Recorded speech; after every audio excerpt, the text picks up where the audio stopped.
क्या आपके Facebook ads का पैसा लिटरली जल रहा है? सिर्फ एक गलती और एड्स का बजट वेस्ट। ऑटोमेटिक प्लेसमेंट सच में काम करता है या नहीं करता, या मेटा आपको बेवकूफ बना रहा है? तो ये क्वेश्चंस तो जितने भी फेसबुक एडवर्टाइजर है सबका रहता ही रहता है।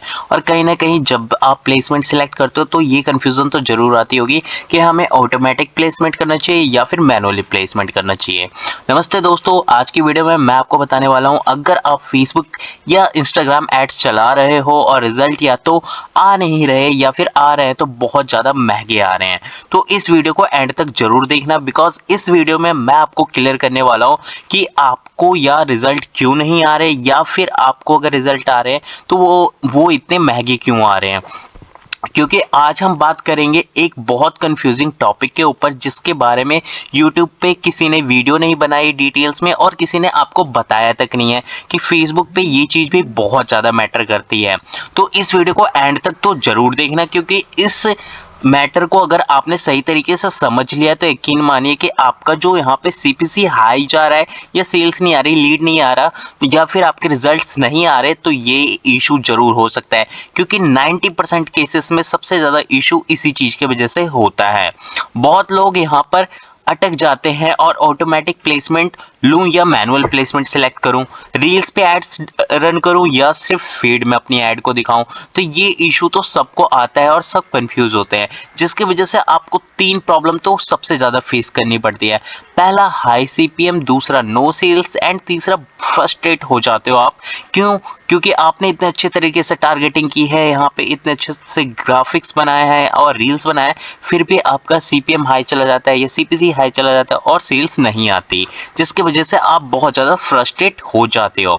आज की वीडियो में मैं आपको इसी चीज़ का सॉल्यूशन देने वाला हूँ कि सबसे इम्पॉर्टेंट एंड मैटर जो हमें करता है वो करता है प्लेसमेंट सिलेक्शन। क्योंकि यहाँ पे प्लेसमेंट सिलेक्शन एक ऐसी चीज़ है जो आपके सीपीसी को और सीपीएम को या फिर सेल्स को हाई लेके जा सकती है, और आपके सीपीसी या फिर सेल्स को डाउन भी लेके जा सकती है। क्योंकि प्लेसमेंट अगर आपने राइट सेलेक्ट नहीं किया तो बहुत इश्यूज फेस करने पड़ सकते हैं। क्योंकि उसमें क्या होता है, जब आप अपने ऐड को यहाँ पे ऑप्टिमाइज करने के लिए जाते हो और जब चेक करते हो कि सारी चीज़ें ओके है, फिर क्यों ये इंक्रीज हो रहा है मेरा सीपीसी, या फिर सेल्स क्यों नहीं आ रही, या फिर जब मैंने यहाँ पे स्केल आउट किया तो भी यहाँ पे जो मेरा अमाउंट है या सीपीसी है वो यहाँ पे डाउन क्यों नहीं हो रहा। तो ये ऐसा इसलिए होता है कि आपका जो प्लेसमेंट सिलेक्शन होता है वो सही तरीके से यहाँ पे टारगेट नहीं होता, और आपका पैसा वहाँ वेस्ट हो जाता है जहाँ पे आपको अपनी ऐड दिखानी ही नहीं है। तो प्लेसमेंट सिलेक्शन बहुत ज़्यादा मैटर करता है। सबसे पहले बात करते हैं ऑटोमेटिक या एडवांटेज प्लेसमेंट की, क्योंकि फेसबुक में ये बहुत बड़ा इशू है एंड बहुत बड़ी प्रॉब्लम है। क्योंकि कई लोग बोलते हैं ऑटोमेटिक सिलेक्ट करना चाहिए, कई लोग बोलते हैं एडवांटेज प्लस प्लेसमेंट करना चाहिए था। सिंपल लैंग्वेज में मैं समझाऊं, मेटा को एल्गोरिदम खुद डिसाइड करता है कि आपका ऐड कहाँ सस्ता और इफेक्टिव चलेगा। अगर मैं आपको बताऊं तो new advertiser, sales, leads campaign, जब जब डाटा कम हो 90% केसेस में ऑटोमेटिक प्लेसमेंट बेस्ट परफॉर्म करता है अभी के टाइम पे। अगर मैं यहाँ पे आपको सेकंड सॉल्यूशन दूं जो आपका है मैनुअल प्लेसमेंट का, तो यहाँ पे मैं आपको दिखाता हूँ मैनुअल प्लेसमेंट। यहाँ पे एडिट करते हैं एंड यहाँ पे इसे कट करते हैं, और यहाँ पे जब हम एडिट वाले बटन पे क्लिक करते हैं, यहाँ पे एडिट पे, तब आप देखते हो कि यहाँ पे आ रहा है मैनुअल प्लेसमेंट। अब आपको इम्पॉर्टेंट ये है कि मैनुअल प्लेसमेंट को पहले समझो, क्योंकि जब भी आप फेसबुक पे कुछ टारगेट करते हो तो वहाँ पे फेसबुक पे जैसे आप एरो लेके जाओगे ना, वहाँ पे एक छोटा सा डिस्क्रिप्शन आता है जिसे आपको जरूर रीड आउट करना चाहिए। क्योंकि उसी के थ्रू आप समझ पाओगे कि जो आप टारगेटिंग या जो सिलेक्शन कर रहे हो वो सही है या गलत है। अगर मैं यहाँ पे आपको बताऊँ कि मैनुअल प्लेसमेंट अगर मैं सिलेक्ट करता हूँ, तो यहाँ पे ऑलरेडी फेसबुक मुझे बता रहा है कि manual choose the place to show your ad. The more placement you select, the more opportunities you will have to reach your target audience and achieve your business goal. तो यहाँ पे Facebook already बता रहा है कि अगर आप manual placement करते हो तो ये सारे ऑप्शंस आपको मिलते हैं अपने गोल्स को अचीव करने के। लेकिन मैं आपको बता दूं कि हर जगह यहाँ पे ना तो ऑटोमेटिक सेलेक्ट करना चाहिए ना मैनुअल सेलेक्ट करना चाहिए। आपका क्रिएटिव सिर्फ फीड के लिए बना।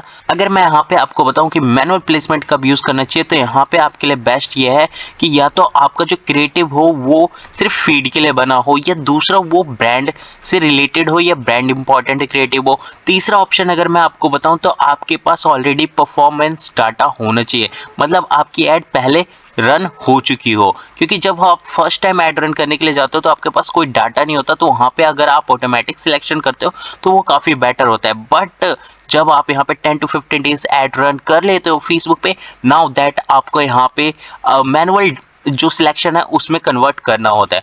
मतलब अगर आप एक बिगिनर हो तो ऑटोमेटिक से रन करो, और अगर आप एक प्रो हो तो टेस्ट करके मैनुअल पे जरूर रन करो, क्योंकि मैनुअल जो है यहाँ पे अगर कोई बिगिनर है तो उसके लिए बिल्कुल भी यूजफुल नहीं है, उसके लिए ऑटोमेटिक यूजफुल है।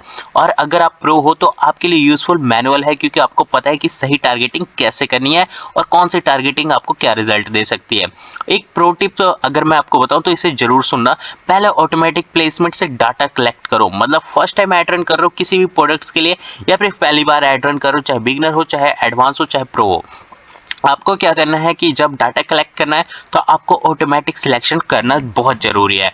मतलब कि यहाँ पे आपको एडवांटेज प्लस प्लेसमेंट को यहाँ पे सिलेक्ट करना है। क्यों? यहाँ पे जो है फेसबुक के हाथ में कंट्रोल होता है और फेसबुक अपने तरीके से यहाँ पे ऐड को प्लेस करता है हर जगह जहाँ पे आपकी ऐड दिखती है, वहाँ पे वो सबसे ज़्यादा लोगों को आपकी ऐड दिखाता है। जब आप यहाँ पे एडवांटेज प्लस प्लेसमेंट को यहाँ पे रन कर लो और आपके पास डाटा आ जाए, उसके बाद आपको बेस्ट परफॉर्म डाटा को सिलेक्ट करना है। मतलब यहाँ पे आप एक कस्टम ऑडियंस बनाओ या फिर डाटा क्रिएट करो जो आपका बेस्ट परफॉर्म हो, उनको अलग अलग एड सेट में स्केल करो। मतलब कि यहाँ पे 2 से 3 एड सेट क्रिएट करना है। नाउ आप जैसे मान लेते हैं ये हमारा एक प्लेसमेंट है जो काफ़ी बेटर है। इसके बाद आपको क्या करना है, यहाँ पे 3 डॉट्स पे क्लिक करना है एंड डुप्लीकेट कर लेना है। मतलब डुप्लीकेट करने के बाद आपको 2-3 यहाँ पे इन डिफरेंट टाइप्स के यहाँ पे प्लेसमेंट डिफरेंट टाइप्स के यहाँ पे एड सेट बनाना है। जब आप यहाँ पे डिफरेंट एड सेट बनाओगे एंड सारे एड सेट में आपको यहाँ पे क्या करना है, टारगेटिंग जो करनी है, मैनुअल टारगेटिंग, वो अलग अलग तरीके से करनी है अगर आपने डाटा कलेक्ट कर लिया है तो। जब आप इस तरीके से एड रन करते हो तो आप खुद ही देखोगे कि आपका CPM या CPC कह लो या सेल्स कह लो या लीड कह लो, वो एक मिनिमम CPC में आने स्टार्ट हो जाते हैं एंड लो CPC में आपको ज़्यादा से ज़्यादा रिजल्ट्स देखने को मिल जाते हैं। अगर मैं यहाँ पे आपको रिजल्ट्स दिखाऊं तो आप खुद ही देखोगे कि इतने कम में कैसे मुझे यहाँ पे रिजल्ट्स आ सकते हैं। मैं इसे कट करता हूँ एंड मैं आपको लाइव रिजल्ट्स भी दिखाता हूँ। यहाँ पे जो जिस भी ब्रांड्स के लिए हमने ऐड रन किया है, मान लेते हैं यहाँ पे जैसे कि 3 यहाँ पे मैसेज देख सकते हो एंड ये 3 मैसेज 30 रुपये में है। लैंडिंग पेज व्यूज़ अगर आप देखना चाहो तो 1 रुपये 44 पैसे में है, 44 पैसे में। यहाँ पे देखना चाहो तो 0.91 का लिंक क्लिक्स है एंड वहीं पे अगर आप देखो तो 29.11 का एंड 31.11 का है। तो ये कुछ यहाँ पे प्राइसिंग है जो मुझे यहाँ पे पड़े हैं। अगर मैं आपको यहाँ पे दूसरा एड सेट दिखाऊं जहाँ पे ऑलरेडी एड रन कर चुके हैं हम, तो भी अगर यहाँ पे आप देखोगे तो यहाँ पे आपको पता चलेगा कि कितने कम CPC में हमें अच्छे रिजल्ट्स देखने को मिल रहे हैं। अगर मैं यहाँ पे आपको आज का डाटा सिर्फ दिखाऊं तो आप देखोगे यहाँ पे मैंने सिलेक्ट किया एंड यहाँ पे 22 है आज की डेट और मैंने ये सिलेक्ट 21 का दिखाता हूँ। मैं एक दिन पहले का डाटा अपडेट करता हूँ मैं यहाँ पे एंड जैसे ही मैं अपडेट करता हूँ देख सकते हो यहाँ पे 11 लीड फॉर्म है। ठीक है, लीड फॉर्म जो है वो 15 रुपये में आ रहा है, ना कि यहाँ पे कोई व्हाट्सअप ऐड है। तो आप देख सकते हो इस तरीके का डाटा आप भी यहाँ पे जनरेट कर सकते हो। सिर्फ 15 रुपये में एक लीड फॉर्म आप यहाँ पे फिल करवा सकते हो। ये सारा कुछ मैंने सिर्फ इसी स्ट्रेटजी को यूज़ करके किया है। जैसे कि जब मैं यहाँ पे प्लेसमेंट सिलेक्ट करता हूँ तो प्लेसमेंट में बहुत मैटर करता है किसी भी चीज़ के लिए कि जब तक आपका प्लेसमेंट सही तरीके से टारगेट नहीं होगा तो आप यहाँ पे सही ऑडियंस तक रीच नहीं कर पाओगे। जैसे कि यहाँ पे अगर मान लेते हैं कि ऑटोमेटिक रखते हैं तब तो फेसबुक के हाथ में कंट्रोल है। फेसबुक अपने अकॉर्डिंग अपने ऐड को यहाँ पे लोगों को प्लेस करेगा एंड वहाँ पे दिखाएगा। बट जब बात करते हैं यहाँ पे प्लेसमेंट जो है हमें यहाँ पे मैनुअल सिलेक्ट करते हैं तब कंट्रोल हमारे पास होता है और हमारे पास राइट्स होता है कि हम अपने ऐड को कहाँ पे डिस्ट्रीब्यूट एंड कहाँ पे हम प्लेस करना चाहते हैं। तो यहाँ पे अगर मैं दिखाऊं तो 17 प्लेसमेंट में जा रहा है। तो यहाँ पे इंपॉर्टेंट कुछ प्लेसमेंट है जहाँ पे आपको अपनी ऐड जरूर दिखानी चाहिए। जैसे कि फीड्स में आपको अपनी ऐड जरूर दिखानी चाहिए, स्टोरीज स्टेटस रील्स में आपको ऐड जरूर दिखानी चाहिए, इन streams reels and search results. ये जो है 4 ऐसी प्लेस है जहाँ पे अगर आप अपने एड्स को दिखाते हो तो जहाँ से आपका कन्वर्जन इम्प्रूव हो सकता है और आप एक राइट ऑडियंस को टारगेट करते हो ना। यहाँ पे अगर आप देखोगे कि प्लेटफॉर्म भी बहुत मैटर करता है। ऐसे आप जो है फेसबुक में देखोगे कहीं पे आपको 5 प्लेसमेंट दिखेगा, कहीं पे 4 दिखेगा, कहीं पे 6 प्लेसमेंट दिखेगा। जैसे कि मुझे देख सकते हो यहाँ पे प्लेटफॉर्म देखने को 6 मिल रहे हैं, बट मैं यहाँ पे जो ऐड रन कर रहा हूँ वो Facebook, Instagram, threads and messenger पे रन कर रहा हूँ, ना कि ऑडियंस नेटवर्क पे। अगर मैं इसे और ज़्यादा रिफाइन करना चाहूँगा तो मैं यहाँ पे थ्रेड्स को हटाऊंगा पहले तो, और मैसेंजर को हटाऊंगा एंड यहाँ पे फेसबुक और इंस्टाग्राम पे ही ऐड रन करूंगा, क्योंकि ये दो प्लेटफॉर्म ऐसे प्लेटफॉर्म है जहाँ से मुझे रिजल्ट्स बहुत अच्छे मिल सकते हैं। अगर आप यहाँ पे अपने लीड्स एंड सेल्स को और भी ज़्यादा इंप्रूव करना चाहते हो तो इसके लिए आप यहाँ पे 2 प्लेसमेंट की जगह 1 प्लेसमेंट पे ऐड रन कर सकते हो।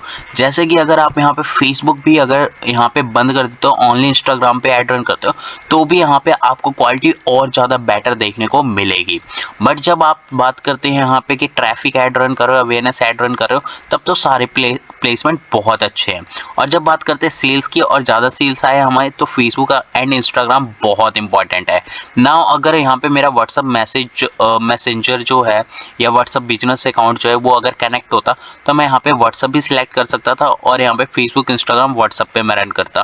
क्योंकि अभी आपने लेटेस्ट अपडेट देखा होगा फेसबुक का कि अब जो ऐड है आपके व्हाट्सअप स्टेटस पे भी देखने को मिलता है। और ज़रूरी नहीं है कि आपका व्हाट्सअप बिजनेस ही हो, मैसेंजर भी है तो भी आपका ऐड वहाँ पे विजिबल हो जाएगा और वहाँ पे आपको एक अलग से स्टेटस या अलग से स्टोरी देखने को मिलेगी जिसका नंबर आपके पास सेव ही नहीं है, वो एक ऐड के थ्रू देखने को मिलेगी। तो ये सारी चीज़ें अब यहाँ पे चेंज हो रही है और इसीलिए मैं आपको बार बार कहता हूँ कि अगर आपने मेरे चैनल को सब्सक्राइब नहीं किया तो ज़रूर सब्सक्राइब करें, क्योंकि इस तरीके की नई चीज़ें मैं अपनी वीडियोस में ज़रूर इंस्टॉल करता हूँ एंड कुछ भी अपडेट आता है तो वो चीज़ें मैं आपके साथ शेयर करता हूँ, ताकि आप जब अपना ऐड बनाओ तो ये इन सब चीज़ों का ध्यान रखो एंड अपने ऐड को इम्प्रूव करो, जिससे आपका CPC कम हो एंड यहाँ पे रिजल्ट्स अच्छे आए और ज़्यादा से ज़्यादा रिजल्ट्स आए। Thanks for watching this video. I hope so कि आपको वीडियो पसंद आई होगी एंड अगर वीडियो पसंद आई तो ज़्यादा से ज़्यादा लोगों को शेयर करें एंड थैंक्स अगेन।